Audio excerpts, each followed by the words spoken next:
This is the precise moment Iran stepped beyond a boundary that cannot be redrawn at exactly 11:47 p.m. Eastern Standard Time, Monday, March 9, 2026. The newly installed Supreme Leader of Iran, Mosha Bakam, delivered a 12-minute address broadcast simultaneously across every Iranian state media outlet, every proxy network stretching from Beirut to Baghdad, and transmitted directly to the United States State Department through a Swiss diplomatic back channel.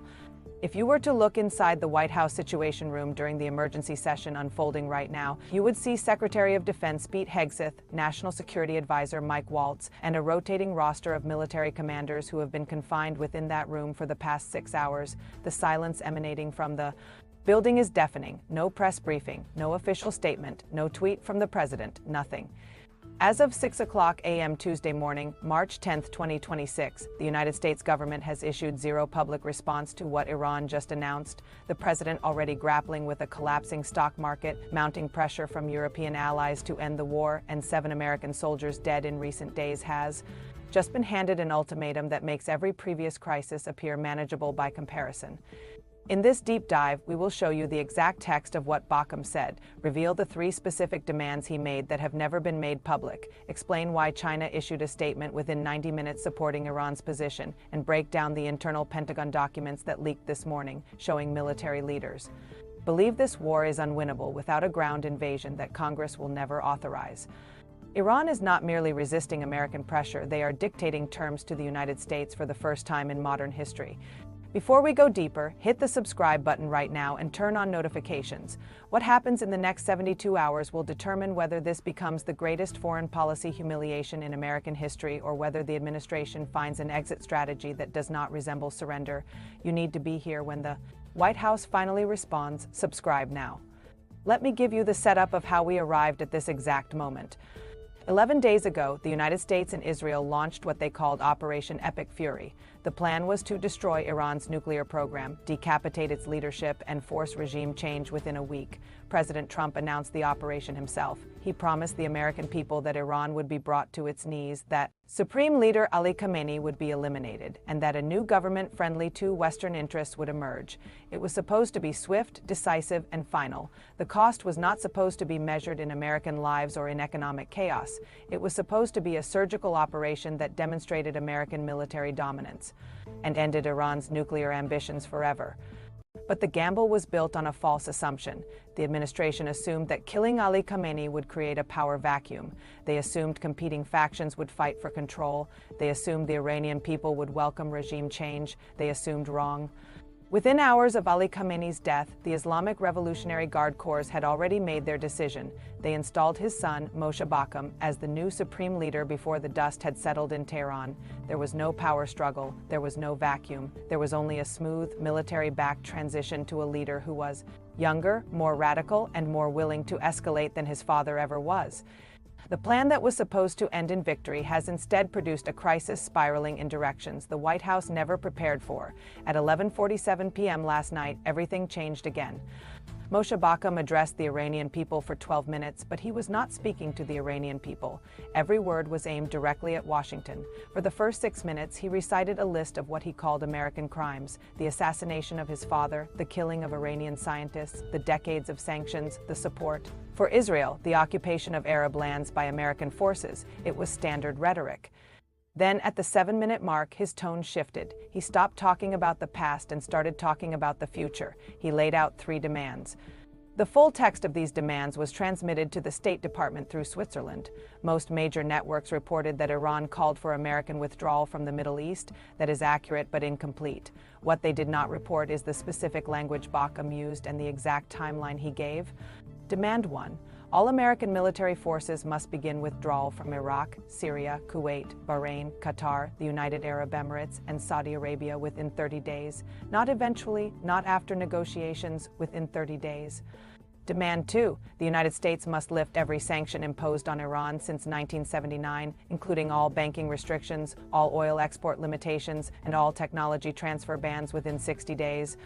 Demand 3. The United States must pay reparations to Iran for what Bakam called the economic war that has cost Iran over $800 billion in lost revenue over the past 4 decades. He set the figure at $500 billion to be paid over 10 years. Then came the part that has the Pentagon in crisis mode. Bakam said, if these demands are not met, Iran will take 3 specific actions. Action 1. Iran will close the Strait of Hormuz to all commercial shipping effective immediately upon the expiration of the 30-day deadline. Action 2. Iran will activate what he called defensive military partnerships with Russia and China, including the possibility of foreign military bases on Iranian soil. Action 3. Iran will exercise its right under international law to develop and deploy a full-spectrum nuclear deterrent capability. He did not say Iran would pursue a nuclear weapon. He said Iran would deploy one. That language matters. It suggests they already have it. While Bakam was delivering this address, something else was happening. Chinese state media released a statement at exactly 1:15 a.m. Eastern Time, 90 minutes after Bakam finished speaking. The statement said, China recognizes Iran's legitimate security concerns and supports Iran's right to defend itself against foreign aggression. It called for immediate negotiations based on respect for Iranian sovereignty. Russia issued a similar statement 40 minutes later. Both countries used language that essentially endorsed Iran's position. At the same time, oil futures markets opened in Asia. Within 3 hours, crude oil jumped another 18%. Brent crude is now at $121 per barrel. The S&P 500 futures dropped 4% before trading was halted. Gold spiked to its highest price in history. Bitcoin collapsed by 22% as investors fled to traditional safe havens. The global economy is pricing in the possibility that Iran actually follows through, and here is what makes this worse. At 4:30 a.m. Eastern Time, someone inside the Pentagon leaked a classified assessment to the Washington Post. The document is marked top secret and dated March 9th, 1 day before Bakam's speech. The assessment concludes that the current military campaign has achieved tactical success in destroying Iranian infrastructure, but has failed to achieve any strategic objective. It states that Iran retains the ability to strike American forces indefinitely, that Iranian missile production has not been significantly degraded, and that Iran's nuclear facilities and deep underground bunkers remain intact despite repeated strikes. The assessment goes further. It says that achieving total military victory would require a ground invasion force of at least 200,000 troops sustained over 18 months at a cost of $3 trillion and an estimated 15,000 American casualties. The conclusion of the document is devastating. It recommends that the administration seek a negotiated settlement within the next 2 weeks before Iran's position strengthens further. That document was written before Bakam made his demands public. The Pentagon already knew this war was unwinnable. Now Iran has put terms on the table that make any American victory claim impossible. According to leaks from sources inside the National Security Council, an emergency meeting took place at 1:00 a.m. and concluded with the President, the Vice President, Secretary of State Marco Rubio, Secretary of Defense Pete Hegseth, National Security Advisor Mike Waltz, and Chairman of the Joint Chiefs of Staff General C.Q. Brown. The topic was simple. How do we respond to Iran without looking like we are surrendering and without starting a war we cannot win? We have learned from multiple sources familiar with the discussion that the meeting became heated. Secretary Rubio argued for immediate rejection of Iran's demands and a massive escalation of airstrikes to force Iran back to the table. Secretary Hegseth reportedly pushed back hard. He pointed to the leaked Pentagon assessment and said the military does not have the resources to sustain a prolonged campaign while maintaining commitments in Europe and Asia. National Security Advisor Waltz raised the China problem. If the United States rejects negotiations and China openly backs Iran with weapons or financial support, the entire strategic balance in the Middle East shifts permanently. General Brown made the situation worse. He told the room that if Iran closes the Strait of Hormuz, the United States has 2 options: accept it or go to war to reopen it. Going to war to reopen it means striking Iranian coastal defenses, which means hitting Russian MADIS-400 missile systems, which means the possibility of Russian casualties, which means the risk of direct confrontation with a nuclear power. The president asked one question: can we win this without putting American boots on the ground in Iran? General Brown's answer, according to 3 people in the room, was no. Not if Iran has external support from China and Russia. Not if they are willing to accept economic collapse in exchange for resistance. Not if their nuclear program is further along than intelligence assessments predicted. The decision was made to delay any public response for at least 48 hours while back-channel negotiations through Switzerland explore whether Iran's demands are an opening position or a final ultimatum. But here is the problem with that strategy. Every hour the United States stays silent, it looks weaker. Why did Iran do this? Follow the power. Mosha Bakam is not his father. Ali Khamenei spent decades balancing different factions inside Iran. He negotiated, he compromised, he played a long game. Mosha does not have that luxury. He was installed by the military. The Irg put him in power. They expect him to deliver results. Sources inside Iranian opposition groups say Mosha and the Irg leadership had a meeting within hours of his appointment. The message was clear: we made you supreme leader. You will give us what we want. What they want is the complete removal of American influence from the region, the economic resources to rebuild Iran's military, and the international legitimacy that comes from forcing the United States to negotiate as an equal. This shifts power from Washington to Tehran in a way that has not happened since 1979. For 4 decades, the United States has dictated terms to Iran: sanctions, pressure, isolation, military threats. Iran had no leverage. Now they have leverage. 7 American soldiers dead, oil at $121, a leaked Pentagon document saying the war is unwinnable, China and Russia openly backing Iran's position. The Strait of Hormuz is a loaded gun pointed at the global economy.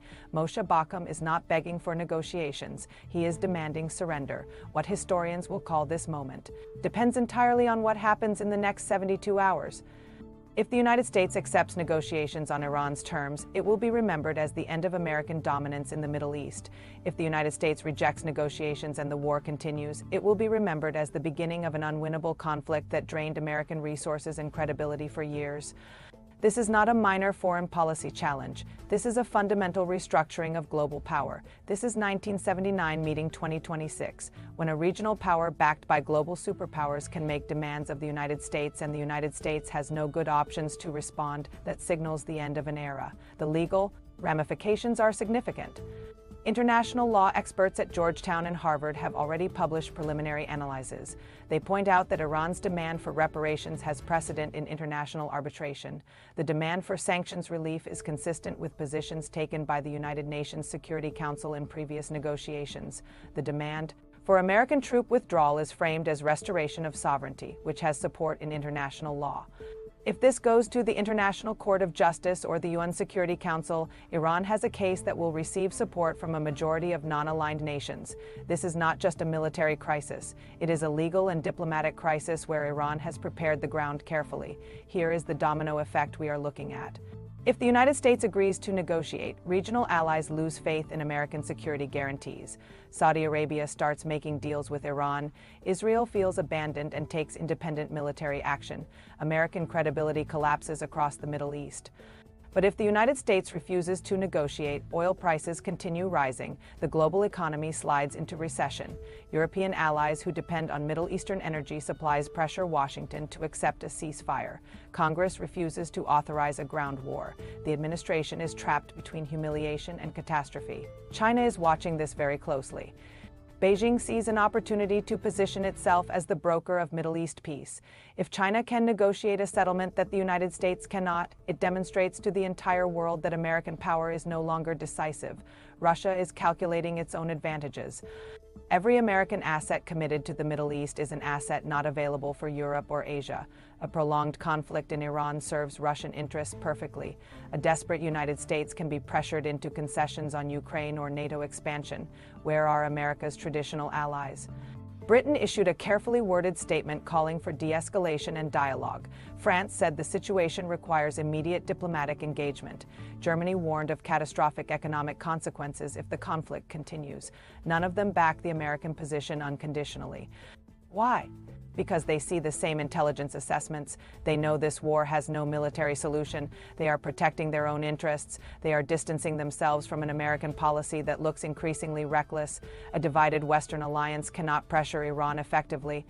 Reports from sources close to the administration describe a president who is isolated and angry. He is reportedly obsessing over the leaked Pentagon document, demanding to know who is responsible. He keeps asking his advisors, why is Iran still fighting if we destroyed their infrastructure? He is experiencing what defense analysts call the reality gap, the gap between what he was promised this operation would achieve and what it has actually achieved. Staff are limiting his media exposure. They are controlling who gets access to him. They are trying to prevent him from making statements that box the administration into positions it cannot sustain. The oil price spike is not just a number on a screen. It is real pain hitting American consumers and businesses. Gas prices are up 60 cents per gallon in 10 days. Airlines are announcing fare increases and route cancellations. Shipping costs are surging. Inflation that was finally coming under control is spiking again. The Federal Reserve is in an impossible position: raise rates to fight inflation and crash the economy, or hold rates steady and watch prices explode. The economic damage from this war is now measurable in every American's wallet. Political pressure is building fast. So where are we right now? Mosha Bakam has delivered an ultimatum to the United States: withdraw, lift sanctions, and pay reparations or face closure of the Strait of Hormuz, Chinese and Russian military support for Iran, and an Iranian nuclear weapon. The Pentagon has concluded the war is unwinnable without a massive ground invasion. The president has gone silent. Oil is at $121. The global economy is pricing in disaster. China and Russia are backing Iran. European allies are hedging, and the clock is ticking on a 30-day deadline that the administration has no strategy to address. He wanted to project strength. He ended up revealing weakness. You cannot spin the Pentagon's own classified assessment. You cannot spin oil prices. You cannot spin the fact that Iran is making demands and the United States has no response. Reality has a way of asserting itself. The reality is that killing one leader did not end the Iranian government. It created a more radical successor.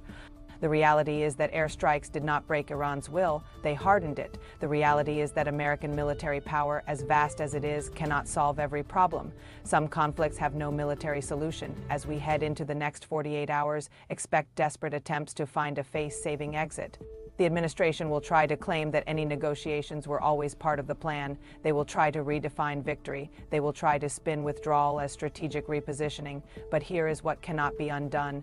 Iran forced the United States to the negotiating table by surviving the initial assault and then making demands, backed by credible threats. When a regional power can do that to a global superpower, the balance has shifted. When that shift happens publicly with the whole world watching, there is no going back to the old arrangement. Subscribe. We will be monitoring the Swiss-backed channel communications that are happening right now between American and Iranian diplomats. If the administration makes any statement in the next 48 hours, we will break down exactly what the language reveals about their strategy. When the 30-day deadline starts approaching, we will track every move Iran makes toward the Strait of Hormuz. This is history happening in real time. The decisions made in the next 72 hours will define American foreign policy for the next decade. When the White House breaks its silence, when Iran makes its next move, when the economic pressure becomes unbearable, I will be here covering every document, every statement, every development as it happens. This is the moment American power met a challenge it cannot overcome with force alone. Watch closely.